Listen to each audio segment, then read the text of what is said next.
ఇంట్లోనే మనం చాలా నీట్గా హెల్తీగా నెయ్యి తయారు చేసుకోవచ్చు. నెయ్యి చేయడం చాలా ఈజీ, కానీ ఈ ప్రాసెస్ కొంచెం టైం టేకింగ్. బయట కొనే వాటికన్నా ఇది వర్త్ అనే చెప్పొచ్చు. ఇది నేను 10-15 డేస్ నుంచి స్టోర్ చేసి పెట్టుకుంటున్న పాల మీద మీగడ. దీనికి నాకు ఇంత నెయ్యి వచ్చింది. ఈ మీగడంతా నేను మిక్సీ జార్లోకి ట్రాన్స్ఫర్ చేసి ఒకసారి మిక్సీ పట్టుకున్నాను. తర్వాత స్టవ్ మీద ఒక మందపాటి కడాయి పెట్టుకొని ఈ మిక్సీ జార్లోదంతా దాంట్లోకి ట్రాన్స్ఫర్ చేసుకోవాలి. ఈ ప్రాసెస్ అంతా మనం స్టవ్ సిమ్లో మాత్రమే పెట్టుకోవాలి, లేకపోతే గిన్నె అడుగంటేసిద్ది. స్టవ్ సిమ్లో పెట్టుకొని నిదానంగా స్పూన్తో తిప్పుకుంటూ చేసుకోవాలి. మొన్నటి వరకు కూడా ఇలా పాల మీద మీగడతో కూడా నెయ్యి తయారు చేస్తారన్న సంగతి నాకు తెలీదు. ఎందుకంటే చిన్నప్పటి నుంచి మా నానమ్మ మజ్జిగని బాగా చిరికి దాని నుంచి వెన్నను తయారు చేసి దానిని నెయ్యి చేసేది. నిజంగా అప్పటి వాళ్ళకి చాలా అంటే చాలా ఓపిక అండి. ఇప్పుడు మన జనరేషన్కి అంత ఓపిక లేక బయట రెడీమేడ్ కొనుక్కుంటున్నాము, లేదా ఇలా షార్ట్ కట్స్ వెతుక్కుంటున్నాము. ఎంతైనా ఓల్డ్ ఈజ్ గోల్డ్ కదా. ఇప్పుడు ప్రతిదీ కల్తీయే. ఎంతైనా మనం ఇంట్లో చేసుకున్నట్టుగా బయట ఉండదు.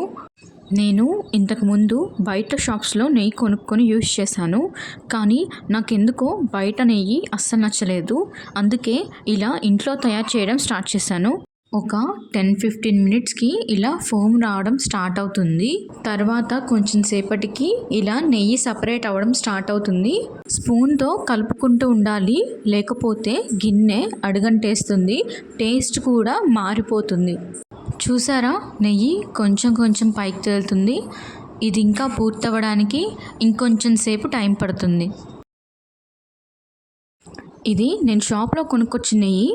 మరీ అంత బాగాలేదని చెప్పలేం, కానీ సోసోగా ఉంది. ఇది 200 ml అరౌండ్ 215 రూపీస్ పడింది.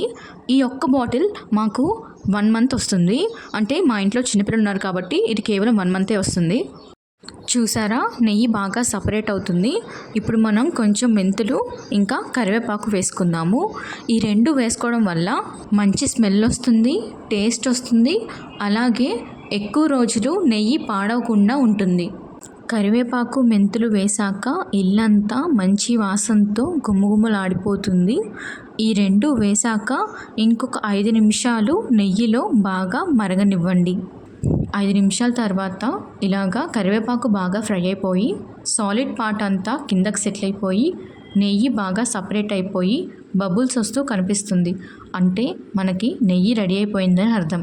మీకు విషయం తెలుసా, చాలామంది ఈ సాలిడ్ పార్ట్ని పడేరు, దీన్ని కూడా స్వీట్ చేసుకొని తింటారు.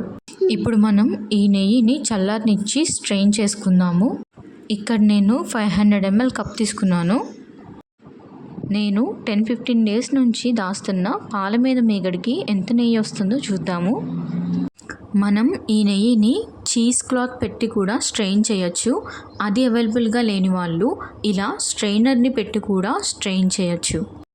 మనకి ఇలా మిల్క్ సాలిడ్స్ని అంటే సాలిడ్ పార్ట్ని స్ట్రెయిన్ చేసేసుకుంటే ఇలా మనకి నెయ్యి సపరేట్ అవుతుంది. ఈ వీడియో మీకు నచ్చితే please like, share and subscribe.